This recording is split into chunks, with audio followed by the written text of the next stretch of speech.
Omama be-redemption sounds baze ngaba phambili. Ngicela liphonge isikhathi esisekho. Ngicela ngiveze ukuthi redemption sounds ime kanjani okwamanje. Kanjani? Besitela nge-history of redemption. Ngizokhuluma nge-future of redemption. Ayikho i-future edlula ukuthi ngolunye usuku sihleli ekhaya ezweni likaJesu. The telling of our redemption story. Ngizokhuluma nge-current and future requirements of the people. Ngesikhathi esincane. Now, besiza ngaphambili. Umama-ke abasiphetheyo noma behlala bengabonanga kodwa umsebenzi abawenzayo mkhulu kakhulu. That's why we are here. It's because of them. Ngicela labaphakathi ngabayeza phambili. Now enza kwenza okunye ukuthi ngizathi ngespeed. Enza kwenza ngespeed ngiza introduce one by one redemption sounds. Ngokuthi umuntu ume kanjani. Ngokusengize ukuthi ukhona umuntu nje izwa emhlabeni. So ngenza isikhathi sokuthi izinto zonke zibe sobala redemption sounds. Now, ngicela abaphakathi please ngilalele lapha kufika lokho nami. My good friends.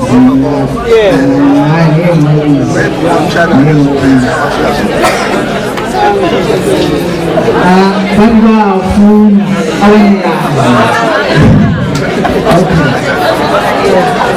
Ayisema beseza ngaphandle kwazalana. Seqaleni naphana sinomfowethu uDumisi Mpofu. Ngicela phakathi lokho. Ngijaha elizibeleyo kalikashadi. Right. Olandelayo ngubaba uThotloyi.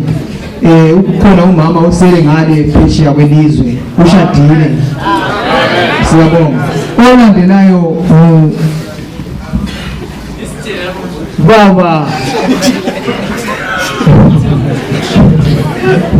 wethu babazithi baba umfowethu uMartin Fuzane akashadanga ijaha.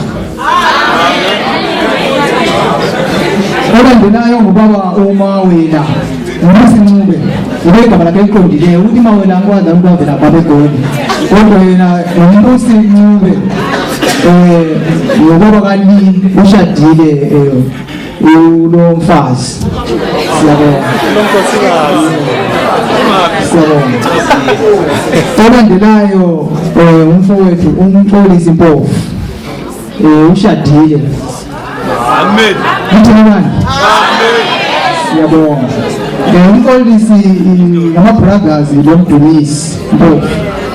Ngoba nabona abazimbila zantabane. Olandelayo ngubaba uNcube, ubaba kaMancube. Amen. Umama uMancube nangu abacela phambi isandla. Amen. Siyabonga.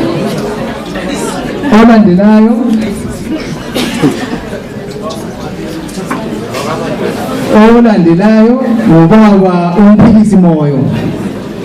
Umama akakho umshiye ngale phesheya. Ngicela phakathi kwandla limboyo noma bengekho. Ngicela uMrs Jimmy Sibanda aze ngaphambili please ngicela aze ngaphambili. Right, siqhubeka. Olandelayo ngumfowethu uMncedisi Mpofu. uMncedisi Mpofu ngicela ukutshela lokhu athi ungakafanele ngitshele khona. NgoSeptember uyachata. Ashada layo intombi ashada layo nansi lapha.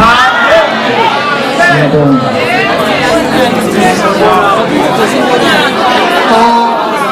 UMncedisi awusabonakala ngicela uphakame. Okay, ngicela umama bamuve baye. uMncedisi Mpofu nangu akabonakali bazalwane.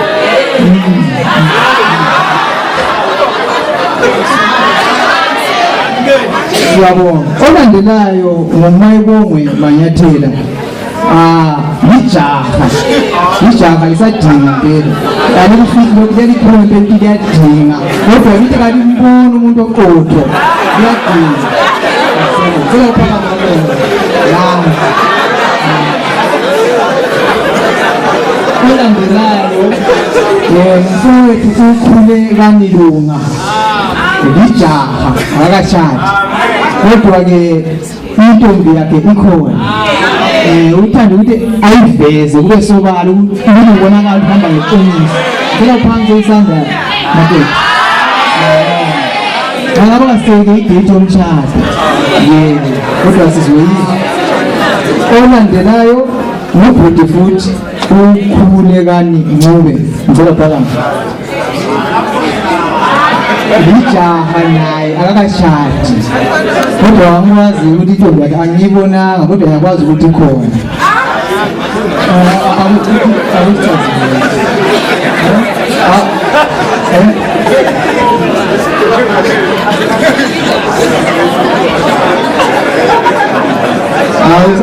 Usasengathi lesihloko. Kodwa-ke lijaha ukhulekani Ncube. Siyabonga. Olandelayo ngubaba uThando Sibanda. Phakathi. Umama wangu wakhe uMrs Sibanda nangu lapha. Ngicela phansi isandla mampofu. Amen. Ubuya khona le eBateme. Siyabonga. Olandelayo umfowethu uQuet Dube. Indoda ehleli ithule njengegama layo. Very quiet. Ngicela phakathi mampofu. Lijaha alinjelanga ukuthi ngicela phansi isandla babona ukuthi luka hayi siyabonga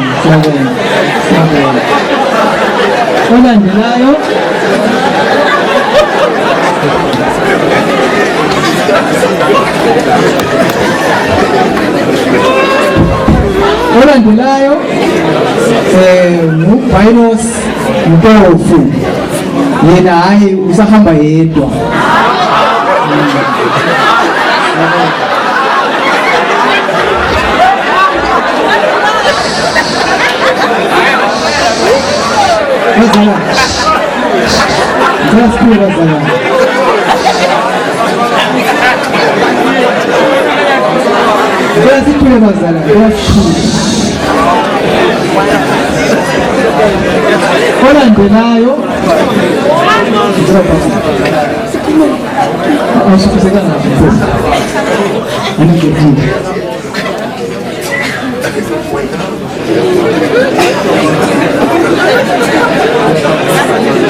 Olandelayo ngubaba uXmas Dube. Ngicela phakathi sabathisi. Ngubaba baMadube. uMadube naye ukhona ngale phesheya. Ngubaba ushadile isakhamuzi. Uthi libandla. Okay, osekugcineni lapha ngubaba uJimmy Sibanda. Ushadile umama ukhona phakathi kwethu. Osefikile nangu umama. Ngicela phambi sezandla bakhulu bakubone mama. Uthi libandla. Siyabonga. Ngenike mina ngizoza manje ekugcineni kwabonke. Ngubaba umhlalisi Ncube. Ngishadile le ntombi. Ngiyaphambi isandla bakubone misa. Yile ntombi yakuMasuku. Siyabonga next year sabe celebrate 10 years anniversary. Uthini siyabonga bomama selingahla laphansi ngoba siphetheyo. Hayi siyabonga.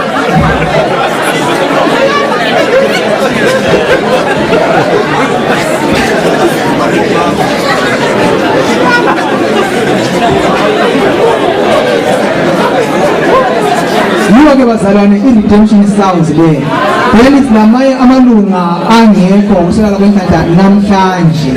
Sibomfowethu uNkululeko Masilize ngubaba, sibe noGod Save Nyathi, sibe noMshiyane uMthokozisi Mabula.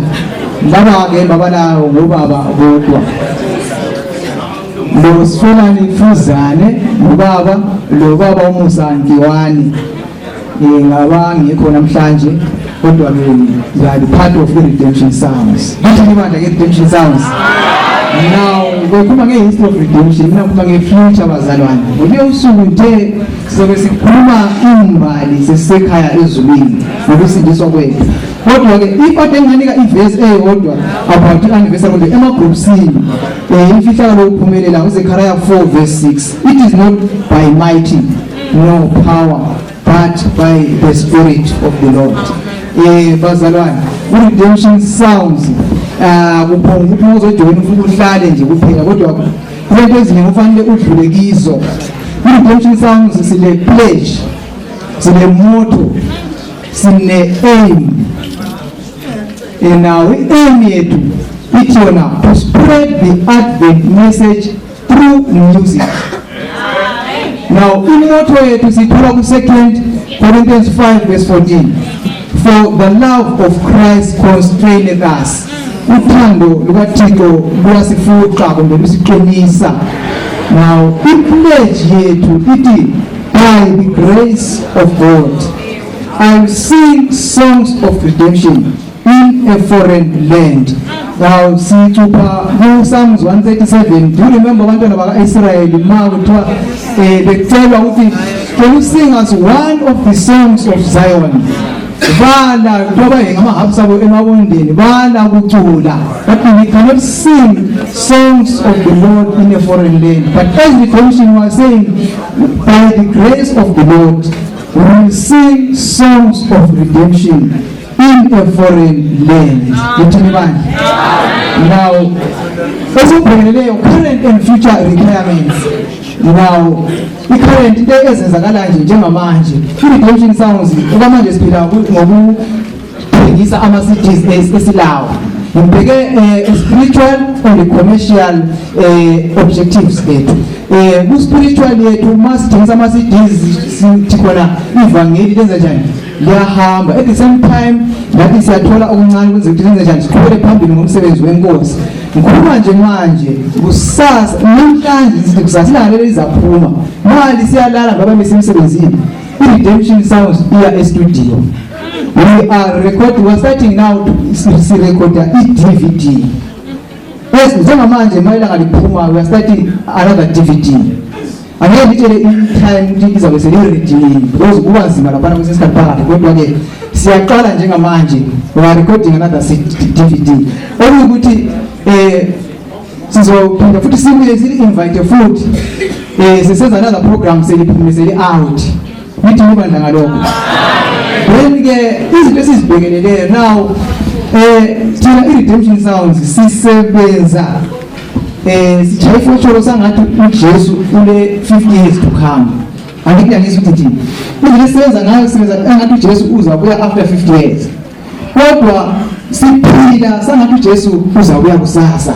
Ngezindlela sibamba ndawonye bazana kasi wamadoda amanye egwero wonke ngitshele solange 2000 lapha ya. Yanto wazi ukuthi ngo-2000 kodwa uJesu yaphuma uyachabalala. Amadoda lana aresign emsebenzini achimsebenza chinto eziningi ngathi thina sesishumayela ivangeli uJesu wenza njani? Uyeza. Now angazi manje ukuthi akubula amadoda. So thina sishumayela ivangeli njalo sisenza njani? Sisebenza. Now sibhekele ukuthi this year kumele sizenze sibe sesine PA system. Sonke sifuna uku-evangelize every year. Kufanele sibe ne-crusade, kufanele sibe ne-week of prayer, kufanele sibe ne-concert, whatever is ngolo suku siza phana naphana phakathi eNorwich laphana sichaya umusic nale sijumela ivangeli leyi plan yethu esinayo ezokunye sibheke into khona every year sithengise 1000 or more CDs and DVDs ebantwini. Yangiza ukuthi ngithini bazalwane bese ubhekele nje redemption sound kanti ke sibheke another 20 years to come. Ngoba noyekhumbula mabesa mayigroup yayisavulwa le kuna laba eyaqala khona emaguswini ukuthi kuna after 20 years sihlele Bellevue sisegoli right. We are planning 20 years to come. Angithi then esikuplanileyo sifuna okuqala sifisa nje redemption sounds esikulobe phansi sibe nama-office ethu redemption sounds lapho siza ku-accommodate khona some of us. Then uzofana khona ama-CDs ama-CDs awu-pilgrims azoba lapho, ama-CDs awo-revival all groups azoba lapho. Kuzobe kube i-bookshop, kudayiswa izinto eziningi ezishiyeneyo ezi-office ye-Redemption Service. Zonke ezotholakala lapho yikho esikufisayo esikuplanileyo lokho. Okwesibili, we are planning a studio, recording studio. Okwesithathu, now sibhekele ukuthi usuku sivule is either a preschool or something like a school, a primary school. I-vision yethu esinayo ngizagcina kuleyo wangifuna ukuyafika ngale wangikhona because ngizabamba imlomo ukuthi i-redemption sifuna ukuhamba ngendiza, but kukhulu esizilungiselela khona silindele ukuza kwaJesu indlela yokushumana evangeli. Ngingathi ngamafitshane bazalwane, ngikelani ngime lapho yinto esibhekile nje i-redemption sami ngitshele bandla.